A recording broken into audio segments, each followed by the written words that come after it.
When the train arrived at the station, Adu quickly detached himself from all the people who had come to bid him goodbye and took his seat. He sat alone by a window. He fixed his gaze on the countryside as far as his eyes could see. Would he ever see those places again? He tried to concentrate on something, but nothing seemed to hold together in his mind. All these things were like a dream to him. Barely 3 months ago, he had been a happy boy, with the world at his feet, and parents and a sister he loved and who loved him. Now his family had suddenly become small, as if squeezed into a ball. He knew no one, no other father but Nemo, no other mother but Bravo, no other sister but Tia.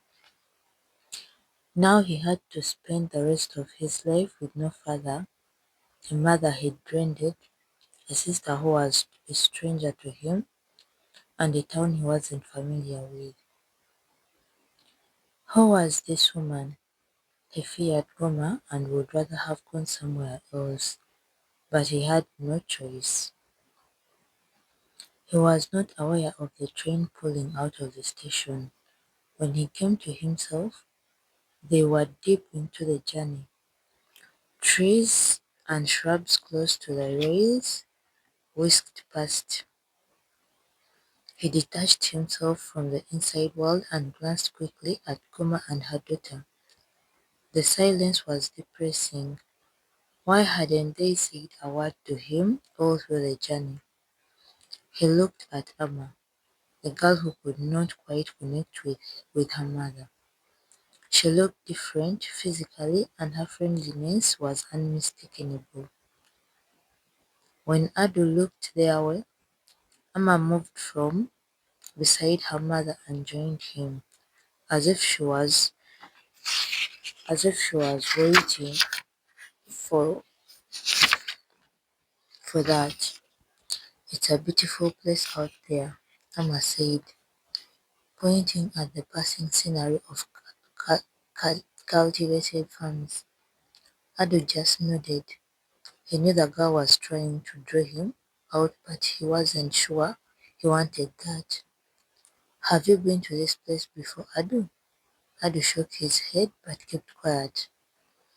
Our school in Burma is a very interesting place. Amma tried again. It was a statement, but it seemed to demand his response.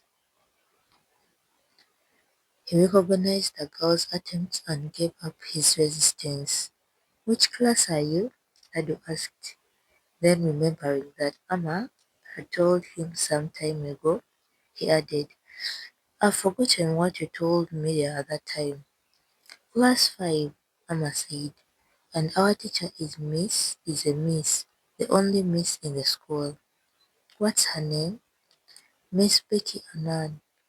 Amma waited for Adu to initiate more dialogue, but when it wasn't forthcoming, she said, You'll be in class 6. The class 6 teacher's name is Mr. Ofori. We call him Teacher Ofori. He too is a nice man. Adu nodded and kept quiet. Amma left him to his thoughts, and he realized then how much she had done to change his cold attitude.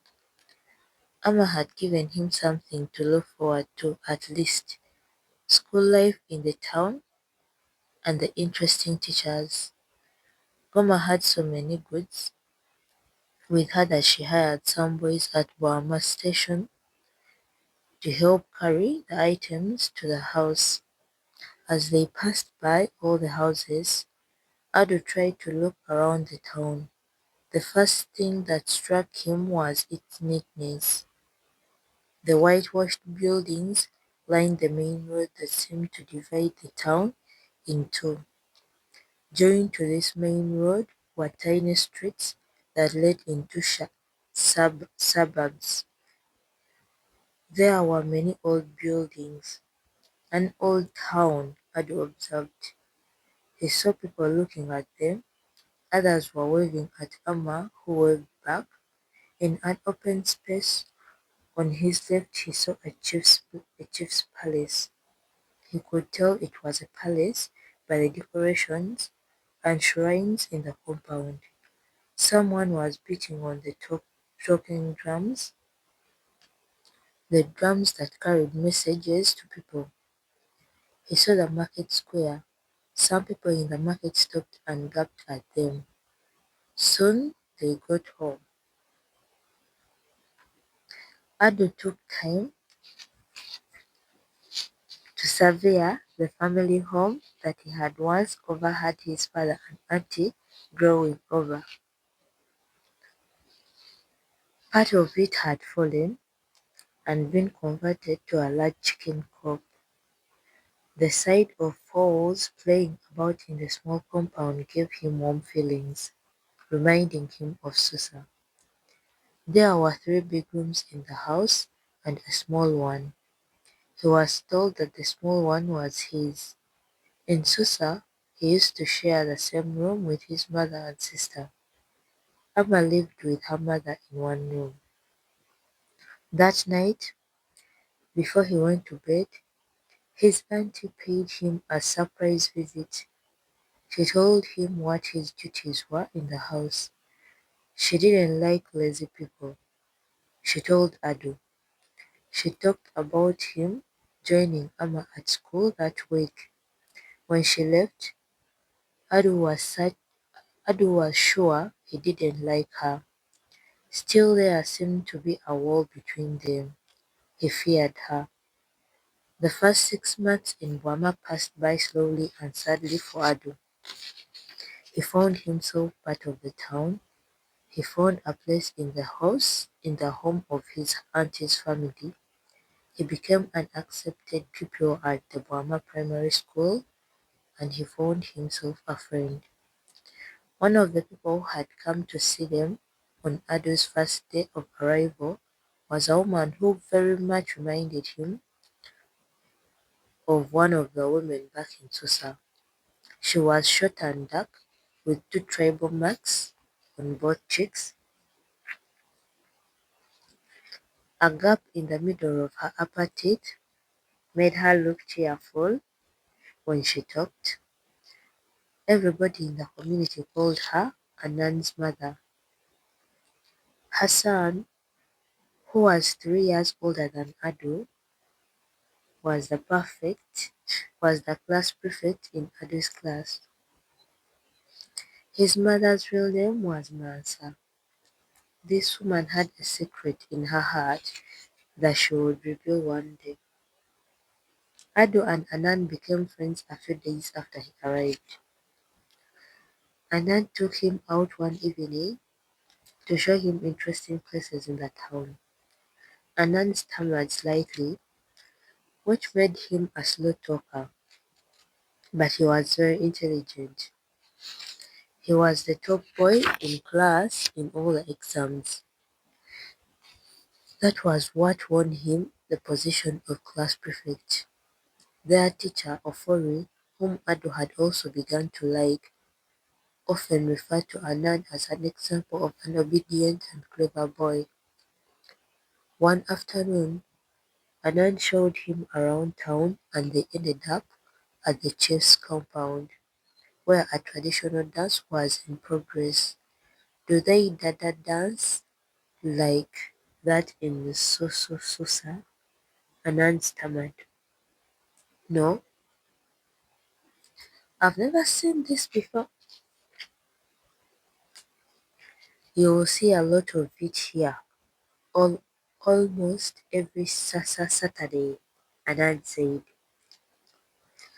One good thing about this boy Adu was grateful for, if he said he had never seen or heard anything, or if he said he didn't know anything, Anand didn't laugh at him. The other boys in school did, especially the less intelligent ones, he observed. When they returned home that evening, Goma was waiting. Look here, Ado, she said. You simply don't belong to yourself in this place. You here?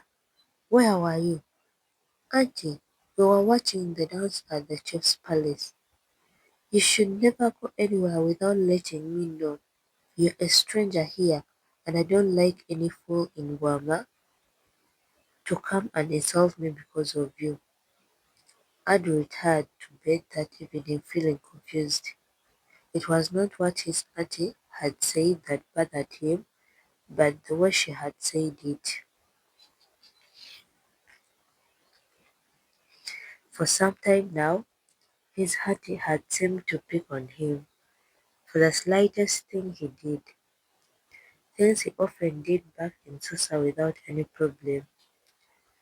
As he lay in his bed, he remembered one incident that had really shocked him. Only last week, he had returned from school looking dirty because of playing games at school. He went over to greet his auntie who was peeling some cocoyams, but before the greetings were out of his mouth, his auntie shouted, "Hey, Adu, what is this?" Adu looked down at his uniform.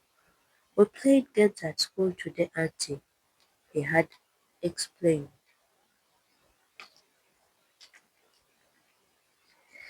But he was not quite prepared for what followed. "You played your father and your mother. Where do you think I get soap for you to wash your clothes?" "Pluck it from trees."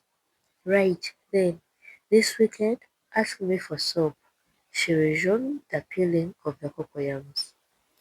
Ado had remained standing, partly out of surprise and partly because it would be disrespectful if he went away before he was asked to. "Get out of here," his auntie had shouted without looking up. Surprised and miserable, he had gone to his room to think it all over. Some of the things he used to fear about this woman were beginning to be real.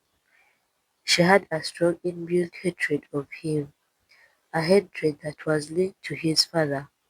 He could still hear them arguing over something back in Susa. He never got to know what the rift was all about, but he knew he had become an ultimate victim of the strained relationship that had existed between his father and his auntie. He slept that night a troubled boy.